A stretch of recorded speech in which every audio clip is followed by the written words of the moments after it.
Hello, my dear students. Krutika Patel here from Samarpan Gyan School, Rata.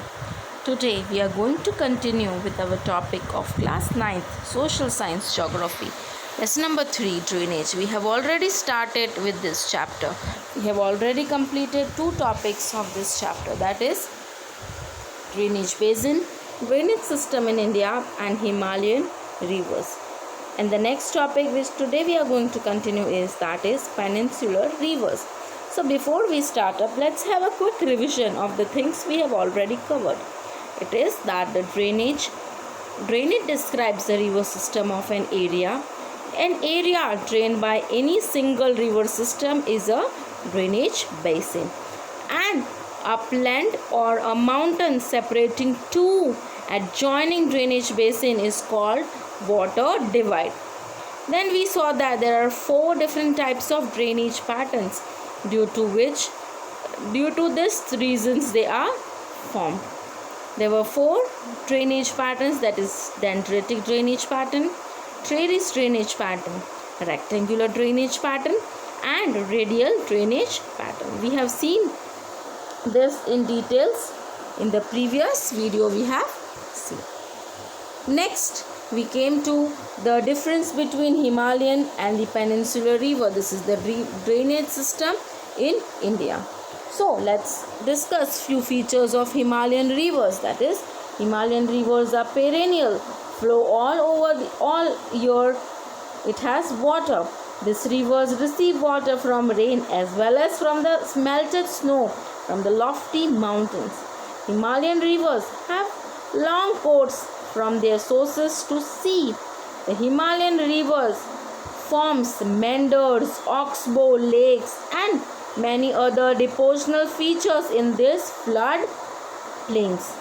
And the peninsular features, they are seasonal. Their flow is dependent on rainfall.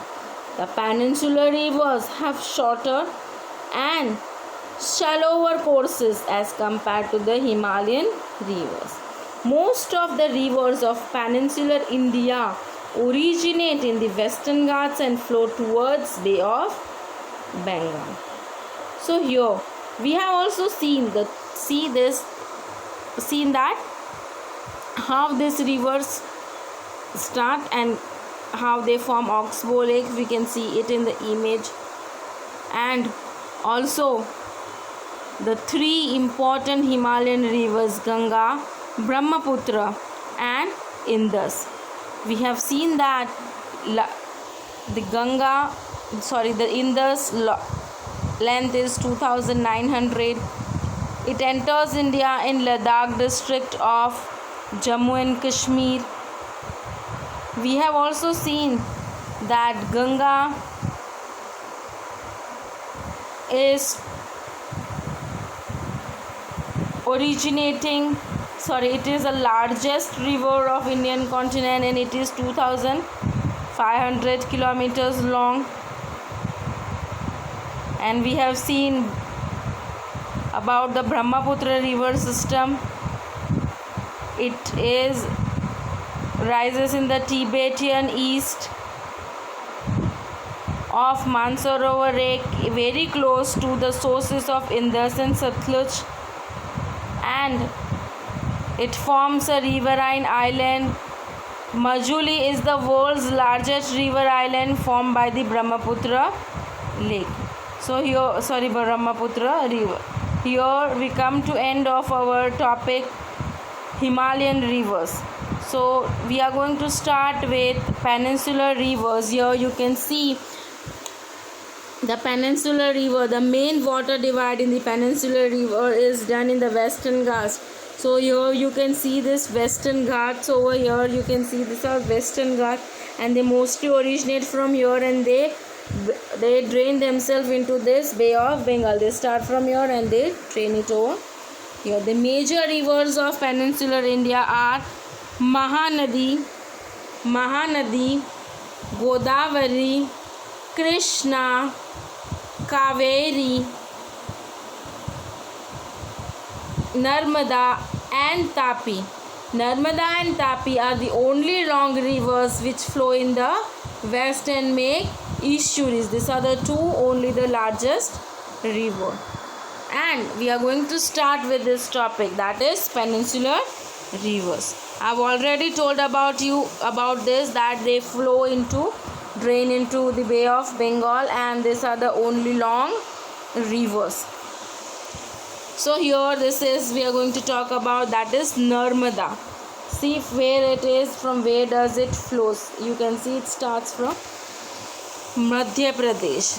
The origin of river Narmada. Narmada in Sanskrit meaning the giver of pleasure. Narmada is the giver of pleasure. Narmada river, it rises in Amarkantak hills in Madhya Pradesh. I have shown you in the image in the map. It rises in Amarkantak hills in Madhya Pradesh. It flows towards west in the Rift Valley formed due to faulting. All the tributaries of Narmada are very short, and most of this join the main stream at the right angle. The Narmada river covers the part of Madhya Pradesh and Gujarat. It flows in these two states. Now we will see the other river basin, that is Tapi basin. The source, it rises in Satpura ranges in Betul districts of Madhya Pradesh. The basin of Tapi covers Madhya Pradesh, Rajasthan and Gujarat. It also flows in the Rift Valley parallel to Narmada. It also flows to the Rift Valley in Narmada, but it has much shorter in length. Narmada is much wider in the length. The other west flowing rivers, Sabarmati, Mahi and Periyar. Now is Dakshin Ganga, that is Godavari. Dakshin, it is the direction, and upper side we have Ganga, and so this is in the south direction, and so it is known as Dakshin Ganga. It rises from the slope of the Western Ghat in the Nasik district of Maharashtra, and it is the largest peninsular river. It is the largest peninsular river. Its tributaries are Purna, Vadga, Pranhita and Manjra and Vainganga. These are the tributaries of Godavari. It travels 694 kilometers in Maharashtra state, and then in the Andhra Pradesh it travels 767 kilometers. In Telangana regions it travels 653 kilometers, and in Andhra region 114, and it drains itself in the Bay of Bengal. Its total length is 1500 kilometers. This is the Godavari river. As I told you, it is the longest river basin.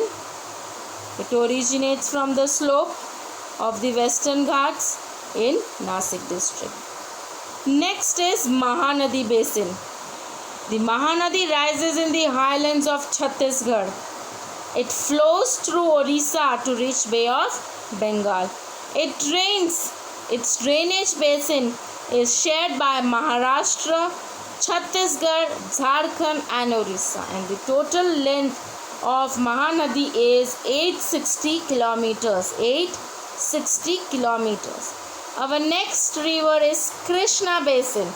It rises in the spring near Mahabaleshwar, and this is also in the Maharashtra, and it drains itself in the Bay of Bengal. Its length is 1400.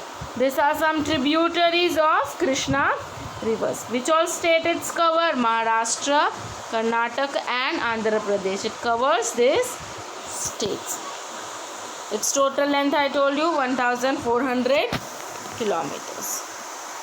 Our last river of peninsular basin is Kaveri basin. That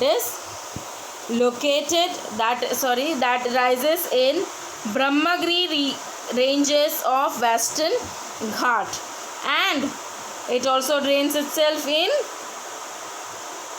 Bay of Bengal. There are few tributaries of Kaveri river and its total length is 760 kilometers.